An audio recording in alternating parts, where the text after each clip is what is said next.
Rebecca Patterson, Rebecca Patterson. What's your title? What's your major? Ecology. Ecology? Okay. Yes. That's what we're where were you born and Winfield, Illinois. How'd you get to Augusta? My dad's job moved us around a lot, so I've lived in 8 different places. Oh, wow. Military? No, just he's a manager of a drywall company. Okay. Yeah. Cool. we're Sound just okay? being picky because we can. That's okay. Um, I think the next lab doesn't come in here until 1. Yeah. So But was it Roger? Robert. Robert. Mm-hmm. He wanted to give him some prep time, so I just don't want us to. Oh, yeah, waste his that's too right. much. But I'm sure he will find it for a little bit after. No, probably not. yeah, man. Looking good? My rolling's as good as 2 Georgia boys can make. All right. Make sure everybody's no electronic devices. Make sure they're all either off or on silent. Okay. All right, Rebecca, tell me a little bit about you. And first of all, how did you decide to come to Augusta University? So I am a senior ecology major here at Augusta University. I originally, my freshman year, went to University of North Georgia as a biology major, but I realized I was more into the marine ecology side of things. So when I found out that Augusta University had an ecology program here, I decided to transfer from the University of North Georgia. How's your experience been? It's been incredible. I've gotten so many amazing opportunities being here with my education. What's been your favorite course and why? My favorite course probably has to be marine ecology because it's right up my alley. I took that last year and I really enjoyed it because we got to go to the beach every weekend to do lab research, which was nice. Have you learned anything that's just like kind of stuck out to you when you've been doing some of your research? I guess just the impact of pollution. I mean, I knew it was a big deal, but it's having a larger impact now than it has in the past years. So that's what made me really get interested in marine conservation as well. So pollution, that's really interesting. Is that something that you think you'll carry on through your experience? I know you're talking about grad school and things like that. Yes, I actually am trying to get a concentration in marine and coastal education, so I'd like to educate like the youth on the impact that pollution's having. And what's really interesting is that a lot of it is coming from PCPs, which is medication like birth control and things like that. So that's coming into the ocean a lot and having a big impact just as much as plastic is. Yeah. Really? Yes, it's crazy. I learned that in my marine pollution class I actually took a couple of semesters back. Is it just, it's not biodegradable?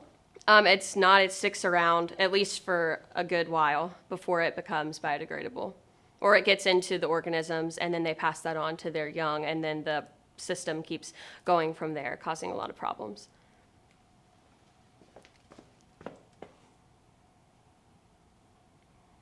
Nice, Kitty. The rainy weather gets my hair nice. It's just the light that. Yeah, it's fine. It's fine. Really, It's fine. but yeah. Do you want me to? Just a little spit. I would have licked my hand, but not in this lamp. That was probably okay. Let me see. Looking at Ash. She had a couple of I saw an interview with Cheryl Crow the other night. And she had a bunch of flyaways. I was like going, oh man, they should have done something. I have naturally really curly hair, So and do I. so it just frizzes when it rains. Everybody's does when you have a strong backlight like this. I think that helped. Yeah, I think that helped. Okay. That's good. There we go. You had like one baby hair. Baby hair. That's when the makeup There we go. artist brings the Yeah, scissors out. that must know some. That's true. They do. See how long it lasts. Okay.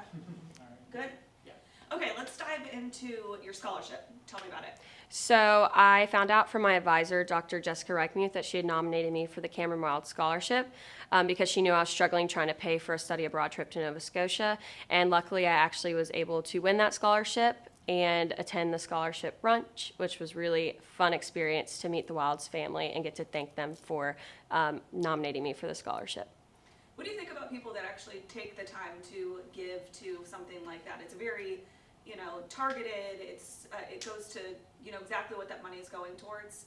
What do you think about that? I think it's a great opportunity, especially for students who are struggling and pay for school on their own or just need the extra money to do things like study abroad. So I think it's a great experience to be a part of and to meet people who give back to the community.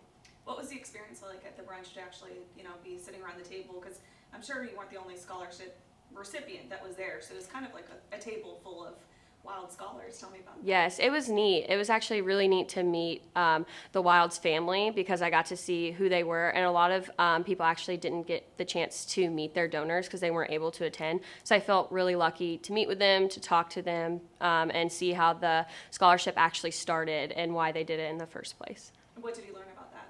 I learned that they wanted to give back to the community, and they are really big in supporting STEM majors, and they wanted to give an opportunity for the STEM majors to have an experience to gain a little bit extra money for their college experience. Would you have been able to go without the funds? Probably not, because I had to pay for it all by myself, and I had raised about half the money, and the deadline was coming up in a few days, and I didn't have the other half. And then when Dr. Reichmuth notified me that I won the scholarship, I was just beside myself, because that was the exact amount I actually needed to get me to Nova Scotia. Now tell me about Nova Scotia. What was it like? Nova Scotia was a great experience because it was just getting close with a lot of my fellow students, and we went all around the province to different areas. We went to a lot of museums. We went to 2 UNESCO World Heritage Sites, the Joggins Fossil Cliffs and Grand Pre. And we just got to learn so much about the Canadian culture in Nova Scotia. And we talked a little bit. Tell me about the differences between here and there. I always say that they are like 2 steps ahead of the United States. They're really big on climate change and global warming. They are really big on recycling. Like everywhere you go, they have 4 different bins for your trash. They are very much just like ecologically aware. It sounds like you're pretty passionate about the recycling. Is that correct? Yes. I am. I just, with global warming and climate change coming up on the rise as being a big concern, a lot of it is having to do with plastic pollution in the ocean and other forms of pollution. So I'm big on recycling and trying to keep that waste out of the waters. Do you think that the Wild Scholar helped you gain some more knowledge about this and get some more, to be a little bit more passionate about it? I think it did. It also showed me that I had the ability to go far in my field, and I feel like that scholarship, them choosing me, really gave me the confidence to want to, pursue this field and actively pursue more in marine conservation.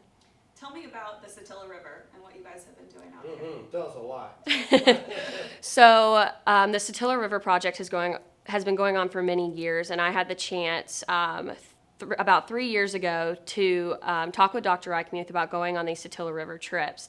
And I was super interested. So what we do is we would drive to Dover Bluff, Georgia, and it was about a 4-hour drive, and we'd do this all in one day, so 4 hours there, 4 hours back. And we would meet with the landowners in the Dover Bluff Club, and they would take us out to 5 different areas of the Satilla River on their boats. And we would get out and we would do land transects just to see how the different grasses were growing, what organisms were inhabiting the area.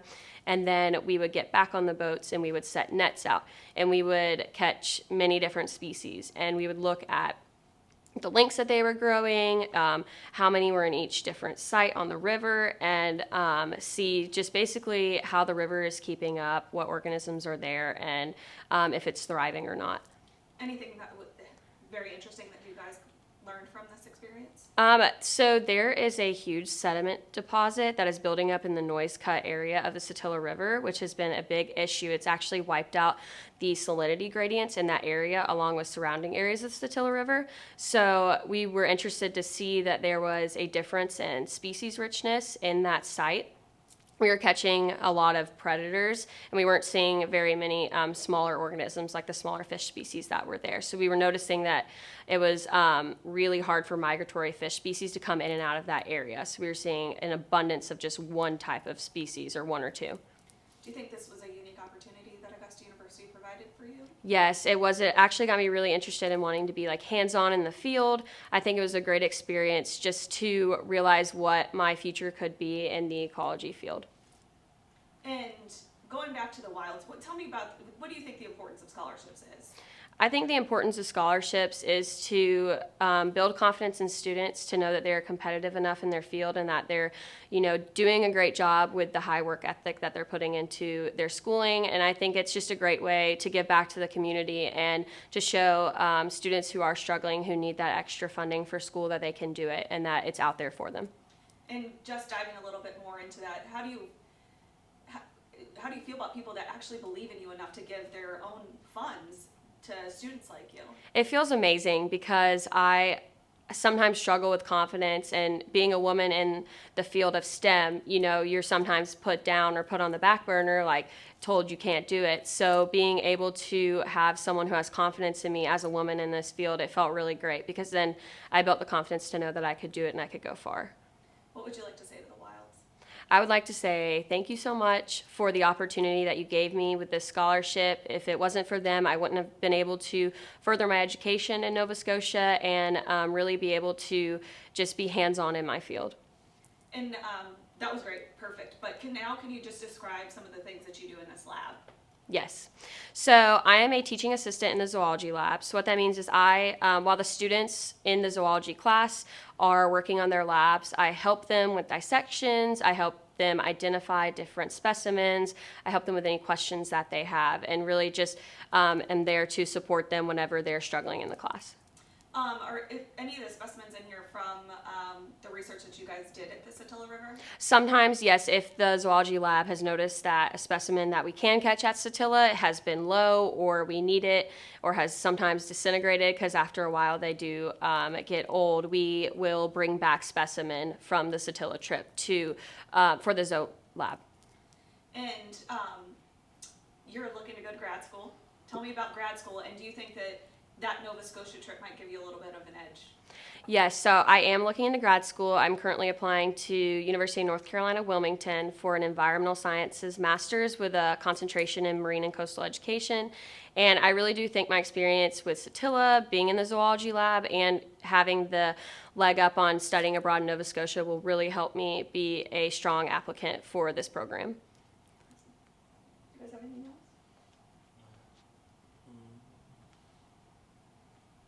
Just thinking cover. You got some, she's got some photos for us? Yeah, you said you had photos from Nova Scotia, right? Yes, I do. Okay. I have stuff from Satilla, from Nova Scotia, because I know I'm not in the Satilla footage, Yeah. but I do have I have some videos of myself at Satilla, like throwing out the cast net. That'll help link it together. With Yeah. Yes, I will do that. I have a couple videos. I'll go back through my phone. I can put it, is there the best way for me to do it, like a Dropbox or email? I Whatever. can start a box link. Whatever works. Yeah. Box, we could send a box Yeah. link and she could Just jump it in Yeah, there. yeah. Okay. Do that. I'll do that. Yes. Okay, we get a pause, I guess. Was there anything else that you wanted to add or Um, talk about? Like, is there anything about the scholarship or have you seen any of your other friends benefit from scholarships? Not actually that I'm like close with. I have Okay, not, that's but I have been doing like undergraduate research with the Satilla River data. I don't know if that's something that would have anything to do with it, but I've been doing that. I'm presenting at 3 conferences this semester, and I also have a poster outside too Well, of tell my us about research. that. So this research that you have done yourself, what experiences is that leading to? So basically, I took all of the Satilla River fish data that we have, and I kind of compiled it all together into one page of data. And I went through and looked at, different features that I could use for undergraduate research. So my very first undergraduate research project was on seeing the effects of salinity on species richness in the Satilla River estuary. So I was supposed to present at the Georgia American Fisheries Society, which I sadly got sick, but my poster and my research was presented there. And that was a neat experience to kind of get like a professional side of things, being able to conduct my own research and it'd be my own project. And then I'm also presenting at the Sears conference this next month in March, and I'm presenting on trophic level diversity as well as salinity. Sears? Is Yes. that an acronym? Yes, it is. That's not a store, right? No. It's such a long name. It's like Southeastern Estuarine Research. It'll be on your quiz. Yeah.